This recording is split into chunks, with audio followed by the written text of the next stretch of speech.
வணக்கம்.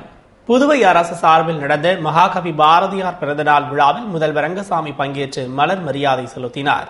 புதுவை அரசு செய்தி மற்றும் விளம்பரத்துறை சார்பில் மகாகவி பாரதியாரின் 132வது பிறந்தநாள் விழா சிறப்பாக கொண்டாடப்பட்டது.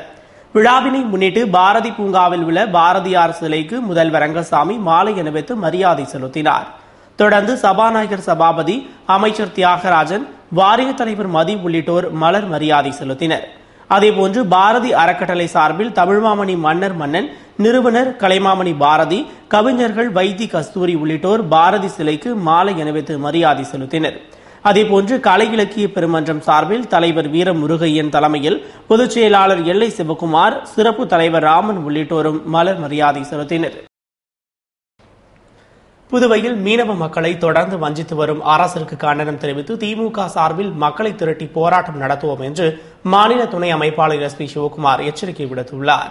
இதுகுறித்து திராவிட முன்னேற்ற கழக மாநில துணை அமைப்பாளரும் முன்னாள் அமைச்சருமான SP சிவகுமார் கூறுகையில், முத்தியால்பேட்டை பகுதி, சோலைநகர் வடக்கு தெற்கு பகுதியில் தானே புயலால் பாதிக்கப்பட்டு வாழ்வாதாரத்தை இழந்த 120 கட்டுமரம் வைத்திருந்த மீனவர்களுக்கு நிவாரண உதவி கிடைக்க பலர் தொடர் முயற்சி எடுத்ததன் விளைவாக தலா 33,000 ரூபாய் வழங்கப்படும் என்று முதல்வர் அறிவித்த நிலையில் தற்போது அந்த தொகை வழங்க இயலாது என்று கூறுவது அரசு, எதிர்க்கட்சி, ஆளும் கட்சி தொகுதி என்று பாகுபாடு பார்ப்பதையே காட்டுவதாக சுட்டிக்காட்டிய SP சிவகுமார், மேலும் அரியாங்குப்பம், காலாப்பட்டு மற்றும் அரசிற்கு ஆதரவு அளிக்கும் சட்டமன்ற உறுப்பினர்களின் தொகுதிகளில் கட்டுமர நிவாரண தொகை வழங்கும் போது சோலைநகர் மீனவர்களுக்கு மட்டும் வழங்க மறுப்பதற்கு காரணம் என்ன என்றும், ஒதுக்கப்பட்ட தொகை எங்கே போனது என்றும் கேள்வி எழுப்பினார். தொடர்ந்து இப்பகுதியில் கடல் அரிப்பிலிருந்து தடுப்பதற்கு அரசிடம் பலமுறை திமுக கோரிக்கை வைத்ததன் பலனாக 12 கோடி ரூபாய் செலவில் தூண்டில் முள் வளைவு அமைக்க கடந்த 2008ஆம் ஆண்டு அடிக்கல் நாட்டிய முதல்வர் ரங்கசாமி அத்திட்டத்தை தொடர்ந்து நடைமுறைப்படுத்தாத நிலையில் தற்போது தன்னுடைய கட்சி உறுப்பினர்களோடு சென்று அப்பகுதி மீனவர்களை காப்பாற்ற வந்தது போன்று பார்வையிட்டுள்ளார். தமிழக பகுதியான பெரிய முதலியார் சாவடியில் மீனவ மக்களை காப்பாற்றுவதற்காக கழக ஆட்சியின் போது தூண்டில் முள் வளைவு ஏற்படுத்தி கழக தலைவர் கருணாநிதியும் பொருளாளர் ஸ்டாலினும் அப்பகுதியை காப்பாற்றினார்கள். ஆனால் முதல்வர் ரங்கசாமி அந்த திட்டத்தை நடைமுறைப்படுத்தாதது அப்பகுதி மீனவ மக்களுக்கு செய்யும் துரோகமாகும் என்றார். மேலும் அரசு மீனவர்களுக்கு உறுதி அளித்தபடி டீசல் மானியம் வழங்காதது, புயல் நிவாரண தொகை வழங்காதது, இலவச துணி வழங்காதது, தேங்காய் திட்டு துறைமுகத்தை ஆழப்படுத்தி தூர்வாராமல் இருப்பது, பல பகுதிகளில் சுனாமி வீடுகள் கட்டிக் கொடுக்காமல் இருப்பது, கடன்களை தள்ளுபடி செய்யாதது போன்றவற்றால் மீனவ மக்களை தொடர்ந்து வஞ்சித்து வருகிறது. மேற்கண்ட கோரிக்கைகளை நிறைவேற்றாவிட்டால் மக்கள் முதல்வர் வெறும் அறிவிப்பு முதல்வராக இருக்கிறார் என்பதை மக்களிடம் எடுத்து கூறி திமுக சார்பில் மக்களை திரட்டி போராட்டம் நடத்துவோம் என்று கூறினார். புதுவை நூறடி சாலையில் இளம்பெண் வெட்டி கொலை செய்யப்பட்ட சம்பவம் பெரும் பரபரப்பை ஏற்படுத்தியுள்ளது.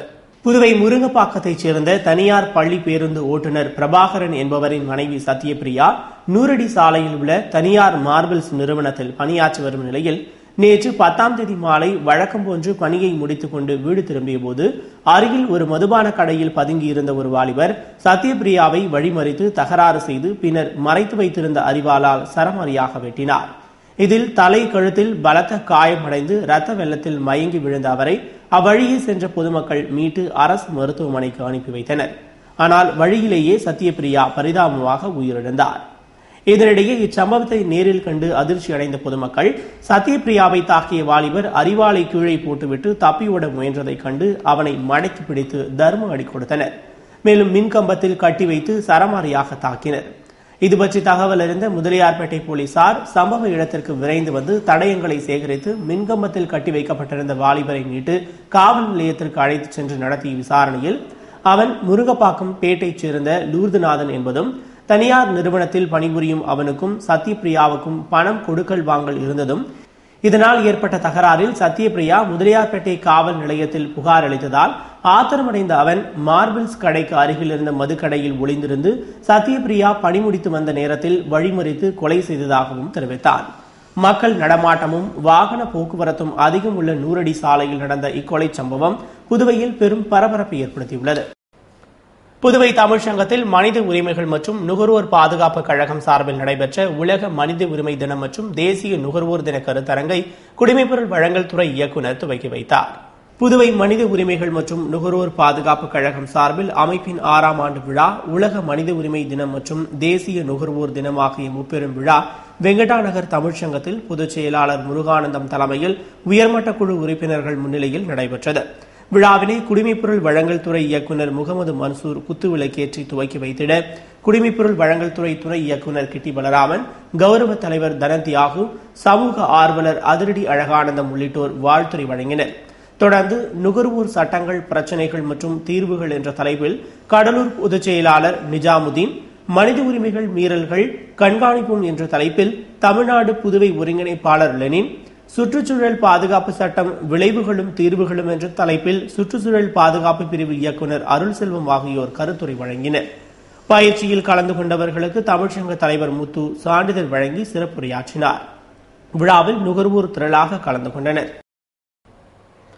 சமையல் கேஸ் சிலிண்டர்களை சப்ளை செய்யும் டீலர்களுக்கான கமிஷனை மத்திய அரசு உயர்த்தியதால் கேஸ் சிலிண்டர் விலை உயர்த்தப்பட்டு உடனடியாக அமலுக்கு வந்தது. பொதுமக்களுக்கு சமையல் எரிவாயு சிலிண்டர் சப்ளை செய்யும் டீலர்களின் கமிஷன் தொகையை மத்திய அரசு 9% மேல் உயர்த்தியதால் அதனை ஈடு செய்ய கேஸ் சிலிண்டர் விலை நேற்று உயர்த்தப்பட்டது. அதன்படி கடந்த ஆண்டு டீலர்களுக்கான கமிஷன் ₹25.83 ₹37.25 உயர்ந்தது. தற்போது மேலும் ₹3.46 உயர்த்தப்பட்டுள்ளது. இவற்றை எண்ணெய் நிறுவனங்கள் வாடிக்கையாளர்களிடமிருந்துதான் வசூலிக்கும். அந்த வகையில் கேஸ் சிலிண்டர் விலை ₹3.46 உயர்த்தப்பட்டு உடனடியாக நேற்று முதல் அமலுக்கு வந்தது.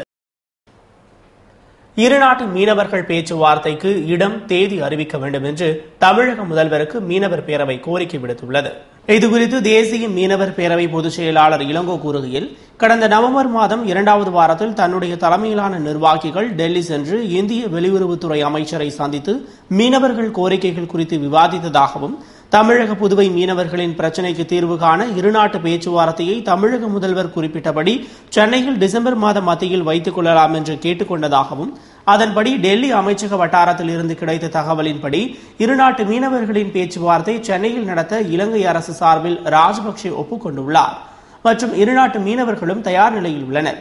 ஆனால் இது தொடர்பாக மத்திய வெளியுறவு அமைச்சகம் 4 முறை தமிழக அரசுக்கு கடிதம் எழுதியும் தமிழக அரசு பதில் அளிக்காததால் இக்கடிதம் தொடர்பான பிரச்சினைகள் தமிழக முதல்வரின் கவனத்திற்கு கொண்டு செல்லப்படவில்லையோ என்று கருதுவதால் தமிழக முதல்வரின் கவனத்திற்கு கொண்டு செல்வதாகவும், அவர் இப்பிரச்சினையில் உடனடி கவனம் செலுத்துவார் என்று நம்புவதாகவும் கூறினார். புதுவை சேந்தனத்தம் கிராமத்தில் பல்வேறு பணிகளை பூமி பூஜையுடன் சட்டமன்ற உறுப்பினர் கார்த்திகேயன் துவக்கி வைத்தார். புதுவை உசுறு தொகுதிக்குட்பட்ட சேந்தனத்தம் கிராமத்தில் சேந்தனத்தம் காலனியில் ₹5,50,000 மதிப்பீட்டில் உயர் மின்கோபுர விளக்கு அமைக்கவும், சேந்தனத்தத்தில் ₹14,75,000 மதிப்பீட்டில் சுடுகாட்டிற்கு தடுப்புச் சுவர் அமைக்கவும் திட்டமிடப்பட்டு அதற்கான பூமி பூஜை விழா நடைபெற்றது. விழாவில் சிறப்பு விருந்தினராக தொகுதியின் சட்டமன்ற உறுப்பினரும் குடிசை மாற்று வாரிய தலைவருமான கார்த்திகேயன் கலந்து கொண்டு பூமி பூஜையுடன் பணியினை துவக்கி வைத்தார். விழாவில் வில்லியனூர் கொம்யூன் பஞ்சாயத்து ஆணையர் ஆறுமுகம், பொறியாளர்கள் மற்றும் ஊர் முக்கிய பிரமுகர்கள் கலந்து கொண்டனர். புதுவையில் மதுக்கடை ஷட்டரை உடைத்து துணிகரமாக கொள்ளையடித்த சம்பவம் பெரும் பரபரப்பை ஏற்படுத்தியுள்ளது. புதுவை செஞ்சி சாலையில் உள்ள பாரதிதாசன் திடல் அருகே உள்ள மதுக்கடையில் அதன் உரிமையாளர் பழனிராஜா வழக்கம் போன்று நேற்றிரவு வியாபாரம் முடிந்தவுடன் கடையை பூட்டிவிட்டு சென்றார். இன்று காலை 10 மணிக்கு மீண்டும் வந்து பார்த்தபோது கடையின் ஷட்டர் உடைக்கப்பட்டிருந்ததை கண்டு அதிர்ச்சியடைந்து உள்ளே சென்று பார்த்தபோது மேஜை உடைக்கப்பட்டு அதிலிருந்த பணம் திருடப்பட்டிருந்தது. மேலும் கட்டி வைக்கப்பட்டிருந்த ₹30,000 மதிப்பிலான சில்லறை காசுகளும் காணாமல் போயிருந்தன. இதுகுறித்து பெரிய கடை போலீசாருக்கு தகவல் தெரிவித்ததும் அவர்கள் விரைந்து வந்து நடத்திய விசாரணையில் மர்ம நபர்கள் ஆள் நடமாட்டம் இல்லாத செஞ்சி சாலையில் முதலில் தெருவிளக்கு மின் இணைப்பை துண்டித்துவிட்டு பின்னர் கடையின் முன்பிருந்த டியூப்லைட்டையும் அணைத்துவிட்டு பூட்டை உடைக்க முயன்று, ஆனால் பூட்டை உடைக்க முடியாததால் ஷட்டரை உடைத்து பணத்தையும் 7 பித்தளை பூட்டுகளையும் திருடிச் சென்றது தெரியவந்தது. இச்சம்பவம் அப்பகுதி வியாபாரிகளிடையே பெரும் பரபரப்பை ஏற்படுத்தியுள்ளது. புதுவை மதகடிப்பட்டு பாளையம் அரசு உயர்நிலைப் பள்ளியில் கடந்த ஆண்டு 9ஆம் வகுப்பு பயின்ற மாணவர்களுக்கு இலவச மழைக்கோட்டினை பிப்டிக் தலைவர் அங்காளன் வழங்கினார்.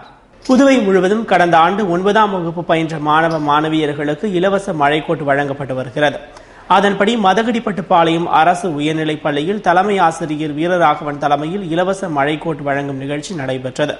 நிகழ்ச்சியில் சிறப்பு அழைப்பாளராக தொகுதியின் சட்டமன்ற உறுப்பினரும் பிப்டிக் தலைவருமான அங்காளன் கலந்து கொண்டு மாணவ மாணவியருக்கு இலவச மழைக்கோட்டினை வழங்கினார். நிகழ்ச்சியில் திருபுவனை வணிகர் சங்க தலைவர் வடிவேல், அண்ணாமலை ராஜா உள்ளிட்டோரும் ஆசிரியர்கள் மற்றும் மாணவ மாணவிகளும் கலந்து கொண்டனர்.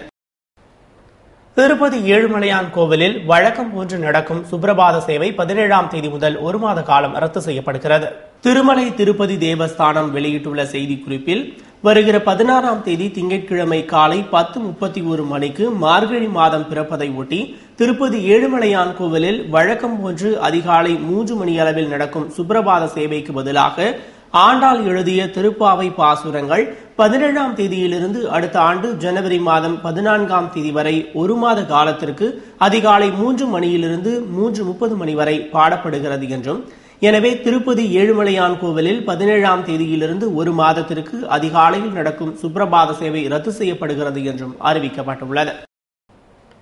தென்னாப்பிரிக்காவில் நடைபெற்ற நெல்சன் மண்டேலாவின் நினைவஞ்சலி கூட்டத்தில் உலக நாடுகளின் முக்கிய தலைவர்கள் பங்கேற்று அஞ்சலி செலுத்தினர். தென்னாப்பிரிக்காவில் கருப்பின மக்களின் விடுதலைக்காக பாடுபட்ட நெல்சன் மண்டேலா நெடுங்கால சிறைவாசத்திற்கு பின் அந்நாட்டின் முதல் அதிபரானார். இனவெறிக்கு எதிராக அகிம்சை முறையில் போராடிய மண்டேலா அந்நாட்டின் தந்தையாக போற்றப்படுகிறார். 5 ஆண்டுகள் ஆட்சி செய்த பின் தன் பதவியை தானாக முன்வந்து ராஜினாமா செய்த அவர் அடுத்த தலைமுறை தலைவர்களுக்கு சிறந்த வழிகாட்டியாக திகழ்ந்தார். இவரின் அமைதி வழி போராட்டம் மற்றும் இனவெறிக்கு எதிரான கொள்கைகளை பாராட்டி இந்திய அரசு நாட்டின் மிக உயரிய விருதான பாரத ரத்னா விருது வழங்கி கௌரவப்படுத்தியது. இந்நிலையில் கடந்த 5ஆம் தேதி காலமான மண்டேலாவின் உடல் உலக தலைவர்களின் பார்வைக்காகவும் நாட்டு மக்கள் அஞ்சலி செலுத்தவும் ஜோகனஸ்பர்க்கில் உள்ள பிரம்மாண்ட விளையாட்டு மைதானத்தில் வைக்கப்பட்டது. மண்டேலாவின் உடலுக்கு அஞ்சலி செலுத்த 53க்கும் மேற்பட்ட நாடுகளின் தலைவர்கள் தென்னாப்பிரிக்காவில் ஒன்று கூடினர். அமெரிக்கா, ரஷ்யா, பிரேசில், சீனா உள்ளிட்ட முக்கிய நாடுகளின் தலைவர்கள் பலரும் மண்டேலாவின் உடலுக்கு அஞ்சலி செலுத்தினர். இந்தியாவின் சார்பில் ஜனாதிபதி பிரணாப் முகர்ஜி அஞ்சலி கூட்டத்தில் பங்கேற்று உரையாற்றுகையில், சிறந்த தியாகியாக திகழ்ந்த மண்டேலாவுக்கு பாரத ரத்னா விருது வழங்கியதில் இந்தியா மிகுந்த பெருமை அடைகிறது என்று குறிப்பிட்டார். காங்கிரஸ் தலைவர் சோனியா காந்தி, எதிர்க்கட்சித் தலைவர் சுஷ்மா ஸ்வராஜ், மத்திய அமைச்சர் ஆனந்த் சர்மா, மார்க்சிஸ்ட் கம்யூனிஸ்ட் தலைவர் சீதாராம் யெச்சூரி, பகுஜன் சமாஜ் கட்சி தலைவர் சதீஷ் மிஸ்ரா ஆகியோரும் ஜனாதிபதியுடன் தென்னாப்பிரிக்கா சென்று அஞ்சலி கூட்டத்தில் பங்கேற்றனர். அமெரிக்க அதிபர் ஒபாமா, இந்திய ஜனாதிபதி பிரணாப் முகர்ஜி, சீன துணை அதிபர் லீ யுவான்சோ உள்ளிட்ட முக்கிய 6 நாடுகளின் தலைவர்கள் மட்டுமே உரையாற்றினர். ஐநா பொதுச் செயலாளர் பான் கி மூனும் மண்டேலாவுக்கு அஞ்சலி செலுத்தினார். இத்துடன் செய்திகள் நிறைவடைந்தன. தொடர்ந்து ஏஜேகே செய்திகளுடன் இணைந்திருக்க AJK News Puduvai.blogspot.in என்ற இணையதள முகவரியில் பாருங்கள். வணக்கம்.